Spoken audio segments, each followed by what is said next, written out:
Several fully fledged companies are making significant strides to bring Hyperloop systems into reality. Hyperloop Transportation Technologies, or HTT, are making aggressive advancements and recently constructed a full-scale test track in France. But the clear leaders of the pack in the current standings are Virgin Hyperloop One.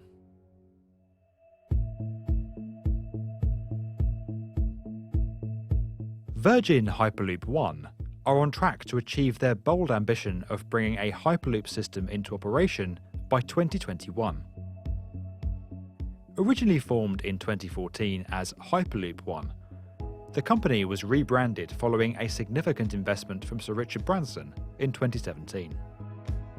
Deviating slightly from Musk's original plan, Virgin Hyperloop One's technology combines two basic principles. The first is magnetic levitation, or maglev, a technology already used in monorails to lift the passenger pods and move them along their rails.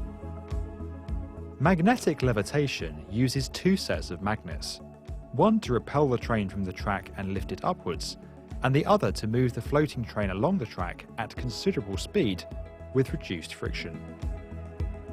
The second principle is the use of a low-pressure, vacuum-sealed environment for the passenger pods to travel through.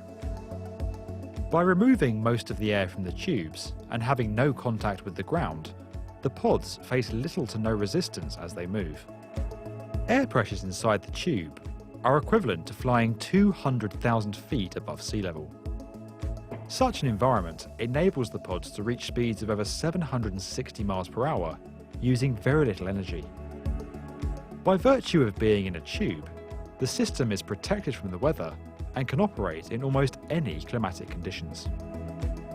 Virgin Hyperloop One's system is controlled by advanced software that ensures acceleration and deceleration occur gradually, going relatively unnoticed by those travelling inside. Having built a 500-metre track in the Nevada desert, Virgin Hyperloop One have carried out several tests, focusing on individual aspects of the system, and a complete full-scale systems test in May 2017. The propulsion, braking, levitation and vacuum systems are all performing well, and the team have achieved a top speed of over 240 miles per hour to date.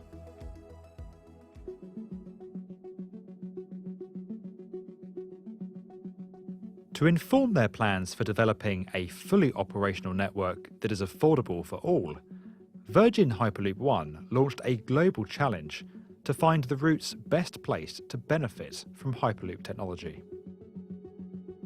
With over 2,600 entries, the field was reduced to just 35 potential locations, with each entry enjoying strong support from governments and urban planners. With 10 winners across 5 countries, Virgin Hyperloop One are now working in partnership with each of the locations on how best to deliver the Hyperloop technologies in live networks. In February 2018, the firm unveiled their first prototype passenger pods for the Dubai to Abu Dhabi route, a network that would drastically slash the car travel time between the two cities from 2 hours to just 12 minutes. The advantages of Hyperloop are considerable. Like train stations, Hyperloop stations, called portals, are planned to be located within inner-city areas with easy links to existing transport infrastructure.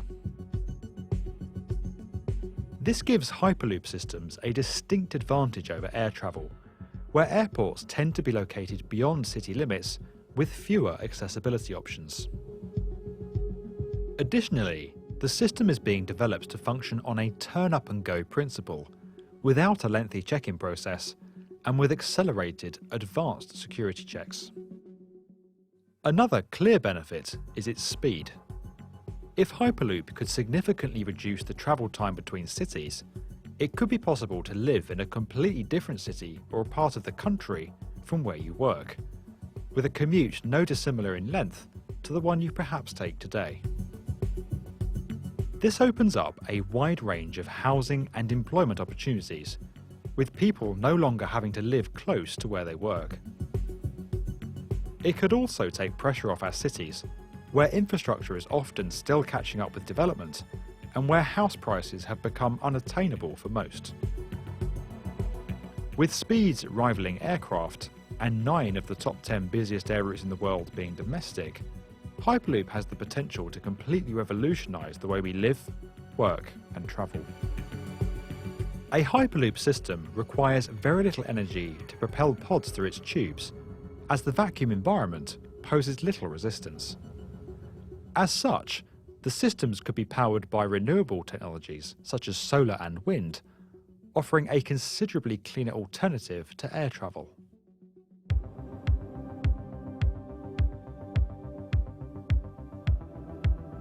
When you consider the prospect of people being propelled in tubes across the Earth's surface at near supersonic speeds, there are a number of questions that instinctively jump to mind.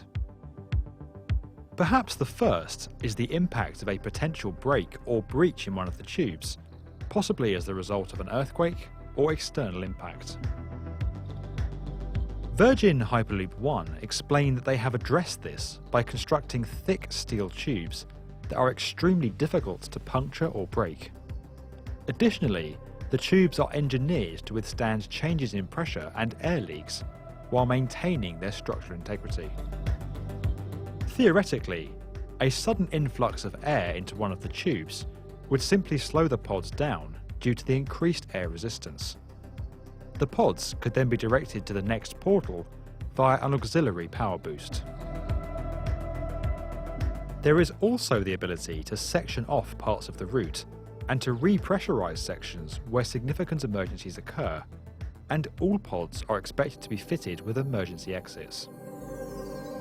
Externally, Hyperloop systems will largely travel on elevated, seismically designed pylons that are able to move and flex independently of one another, minimising damage in the event of a major ground shift.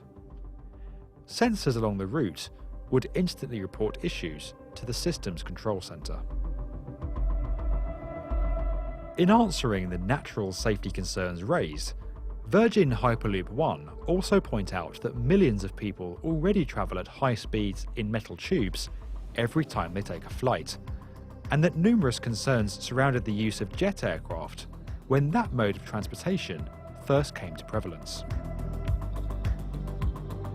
While the idea of Hyperloop may seem far-fetched, when you consider the industrial progress made in the past 200 years, the current rate of technology adoption in our societies, and the significant advances being made by Hyperloop companies around the world, this incredible new transportation system looks set to become part of our everyday lives in the very near future.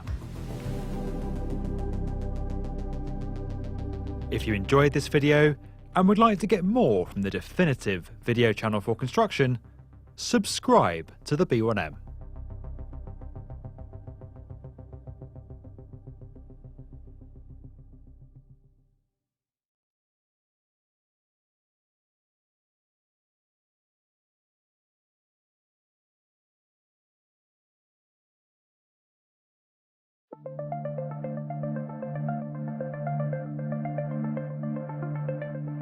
In 1974, a French train smashes through a speed record, exceeding 250 miles per hour. But this train is unlike any other before it. It doesn't have wheels, it hovers on a cushion of air. And because of that, it can travel efficiently at very high speeds. Maybe you've never heard of hover trains, but by the 1970s, they were seriously being considered as a solution to slow and antiquated railways, which in many countries were in decline.